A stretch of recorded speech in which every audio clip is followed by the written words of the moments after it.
د شهید سرتیري لیک خپل فامیل ته. ګرانه پلاره،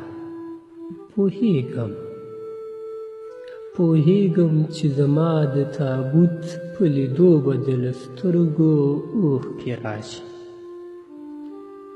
خو ګوره پلاره، ته باید حوصله له لاسه ورنه کړې، ځکه دا درس تا راکړی و چې وطن مو مور ده او څوک چې پر مور ځان نه قربانوي هغه بې غیرته بلل کېږي. پلاره، هیله ده په خپله حوصله کورنۍ ته ډاډ ور وبخښې. ګرانې مور،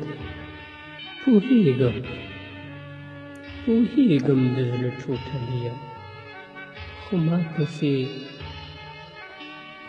پسې به په چغو نه ژاړې.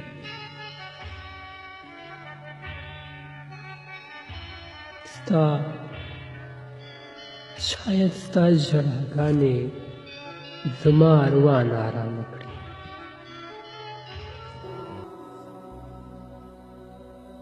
ګرانه وروره، زما د موټر سایکل کلي د المارۍ په سر دی.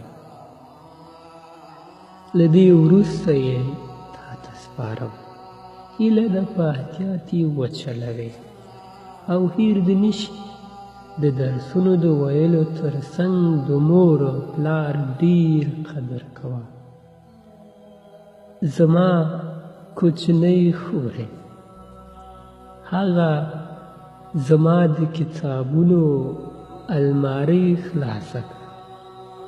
هغه د تاریخ، پیغمبرانو کتابونه او سیرت النبي یې ستا او هغه زما عکسونه مې کوژدنې ته ورولېږه. او هیله ده چې زما مرګ زر هېر کړی شي او ودې نه درځي.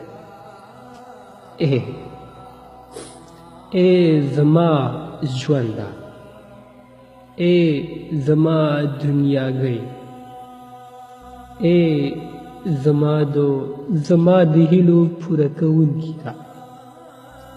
زما کوژدنې په ډېرې بښنې سره ما وبخښه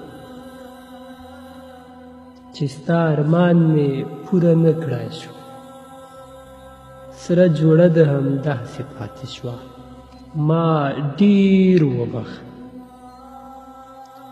چې ستا د مینې څخه د وطن مینه راباندې زوروره وه. ګرانه، ته پوهیږې زړه کې مې ډېر زیات ارمانونه وو، خو وطن مینه، ستا مینه رانه هېره کړې وه. په لوی ذات قسم خورم چې وطن زما وینو ته اړتیا لرله. ګرانې، نور د لیکلو توان نه لرم، لاسونه مې ریږدي. په هغې دنیا کې تلېدو په هیله